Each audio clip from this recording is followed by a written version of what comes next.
Hello everyone. Today let's go through section 163 of CRPC 1973. The heading of this section is no inducement to be offered. The previous section 162, dealt with the utility of the statements that are recorded by police under section 161 during the course of an investigation. धारा 161 में दिया गया बयान जो police record करती है, police को दिया गया बयान, उसका इस्तेमाल कैसे करना है, उसकी यूटिलिटी क्या है, ये बात जो है मेंशन्ड है पिछले सेक्शन में, धारा 162 में। अब सेक्शन 163 ये बहुत छोटा सा सेक्शन है लेकिन बहुत इंपॉर्टेंट है। अगेन, जैसा कि मैं पहले भी कहा हूँ कि each and every line, each and every word that has occurred in any bare act or in any statute, it does mean something and it is important. The difference is only in the utility or practical application of these sections or section. Some sections are used more, some are practically applied less, but then they are all important. तभी वहाँ पर लिखा गया है उनको. Okay. Section 163, subsection 1. No police officer or other person in authority shall offer or make or cause to be offered or made any such inducement, threat or promise as is mentioned in section 24 of the Indian Evidence Act 1872. Subsection 2. But no police officer or other person shall prevent by any caution or otherwise any person from making in the course of any investigation under this chapter any statement which he may be disposed to make of his own free will. Okay. Provided that nothing in this section, subsection shall affect the provisions of subsection 4 of section 164. तो ये हो गया पूरा section word by word जो bare act में लिखा हुआ है. सिंपल है समझने के लिए, इसमें कोई भी कॉम्प्लिकेटेड अगेन है नहीं. ओके.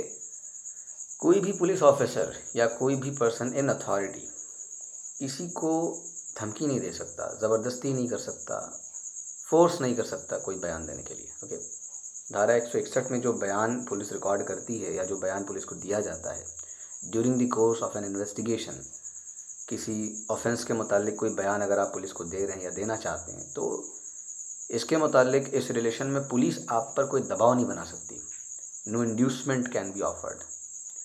किसी तरह का कोई इंसेंटिव नहीं ऑफ़र करेगी पुलिस, कोई इंड्यूसमेंट जो है ऑफ़र नहीं करेगी, किसी तरह के कोई वादे नहीं करेगी, धमकी नहीं दे सकती, कोई ज़बरदस्ती आप पर नहीं कर सकती है पुलिस. ओके. यही मेंशन्ड है सबसेक्शन 1 में और ऐसा ही कुछ मेंशन्ड है section 24 of the Indian evidence act 1872 में भी. ओके. नो इंड्यूसमेंट और थ्रेट और promise is to be offered और to be made to any person who is making any statement under section 161. Okay. During the course of an investigation. और यहाँ पर जो है बात हो रही पुलिस ऑफिसर की और any other person in authority की भी, कि पुलिस ऑफिसर तो ज़बरदस्ती कर ही नहीं सकते, साथ ही कोई और भी अगर है जो अथॉरिटी में, जो कोई ऑफिसर है, लीगल ऑफिसर है, जज है, मजिस्ट्रेट है, डीएम है, एसडीएम है, तो वो भी किसी तरह की ज़बरदस्ती नहीं कर सकते. ओके. कोई इंसान अगर जो है अपने से स्वतः वॉलेंटरीली आकर कुछ कहना चाहता है, बोलना चाहता है, तो आप जो उसको अलाउ करेंगे और वहाँ पर रोक भी नहीं सकते. ठीक है. क्योंकि अगला जो सब सेक्शन है वो यही कह रहा है. एक तो ज़बरदस्ती कर नहीं सकते आप, पहली बात, धमकी दे नहीं सकते हैं, किसी तरह का कोई इंड्यूसमेंट नहीं ऑफ़र कर सकते, ये तो बात हो गई. अगला सब सेक्शन कह रहा है कि कोई अगर स्वतः खुद ही वॉलेंटरीली आकर कोई जो है बयान देना चाहता है, कोई स्टेटमेंट रिकॉर्ड कराना चाहता है पुलिस के साथ, तो वहाँ पर पुलिस वाले उसको रोकेंगे भी नहीं. Okay. But no police officer और other person shall prevent by any caution और otherwise any person from making in the course of an investigation under this chapter any statement which he may be disposed to make of his own free will. Okay. Voluntarily अपनी मर्ज़ी से अगर कोई आकर कोई बात करना चाहता है, पुलिस के सामने कोई बयान देना चाहता है, तो पुलिस उसको रोकेगी भी नहीं. लेकिन ये इन द कोर्स ऑफ इन्वेस्टिगेशन होना चाहिए. कोई क्राइम हुआ जिसका अन्वेषण चल रहा है, इन्वेस्टिगेशन चल रहा है. ओके. तो during the course of an investigation वहाँ पर अगर उस इन्वेस्टिगेशन से जुड़ी कोई बात, उस ऑफेंस से रिलेटेड कुछ बात है, कोई बयान जो आप देना चाहते हो, तो उसकी बात हो रही है. ओके. इन्वेस्टिगेशन पूरा हो गया या फिर इन्वेस्टिगेशन ही चल नहीं रहा, तो वहाँ पर जो है आप जाकर कुछ कहना चाह रहे हो, तो उस बयान की, उस बात की यहाँ पर जो है कोई बात नहीं हो रही. इन्वेस्टिगेशन चल रहा है. ओके.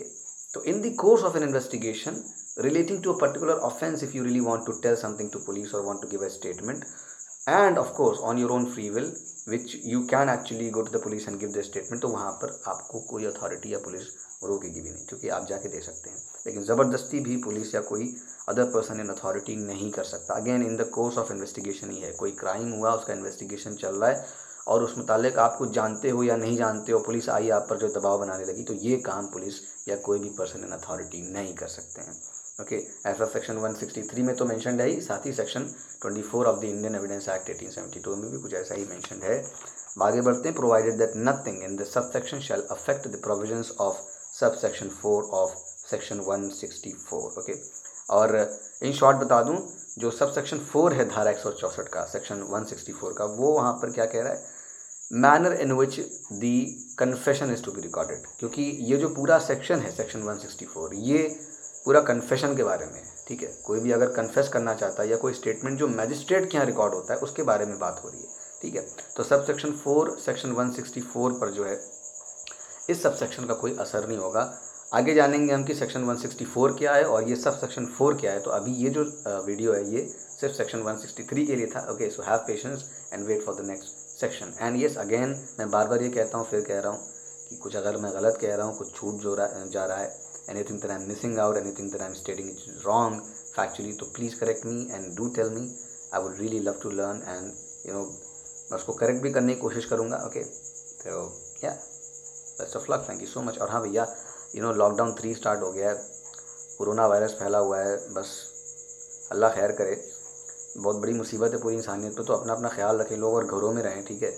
और please cooperate with the authorities. अगर कोई ऑर्डर है कि घर में रहिए, लॉकडाउन चल रहा है, बाहर मत निकलिए, तो प्लीज़ इसका उल्लंघन ना करें। ओके, वो दायरे जो हैं उसको तोड़े ना, क्योंकि ये बात यहाँ पर किसी जो है कह लीजिए कि किसी एरिया की या फिर किसी ख़ास इंसान की, कम्युनिटी की, देश की नहीं, यहाँ बात पूरे इंसानियत की है।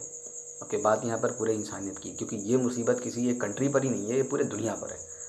तो भाई आदमी खुद का ख्याल भी रखे और दूसरों के बारे में भी सोचे। Okay, and we should be acting locally but we should have a global approach. Okay, act locally but think globally. You should have that global approach कि सारी दुनिया पर एक मुसीबत है, आफत है, वबा है, उसके बारे में जो है फ़िक्र करना चाहिए कि ये कैसे दूर हो, किस तरह से इससे बचा जाए। ख़ुद भी और दूसरों को भी जो है आप इंकरेज करो, एजुकेट करो और उनको भी कहो कि भाई बच के रहिए, घर में रहिए और अथॉरिटीज़ के साथ कोऑपरेट कीजिए। वो भी इंसान हैं, दिन रात मेहनत कर रहे हैं। ओके, सड़क पर निकल के लोगों को अवेयर कर रहे हैं, रोक रहे हैं, डॉक्टर्स हैं, कोऑपरेट कीजिए, ठीक है। हाँ, जो है दायरे लांघिए मत और किसी का काम मत बढ़ाइए प्लीज़। अथॉरिटीज़ जो हैं या फिर जो डॉक्टर्स हैं, please do not increase their work, the burden of the work. Already वो बहुत ज़्यादा टेंस्ड हैं, फ्रस्ट्रेटेड हैं, बहुत ज़्यादा बर्डन हैं, तो इसको आप जो है ऑगमेंट मत करो।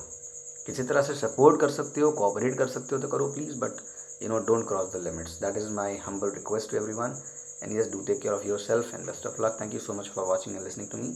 And yes, again, please do correct if I'm stating anything wrong or if I'm missing out something.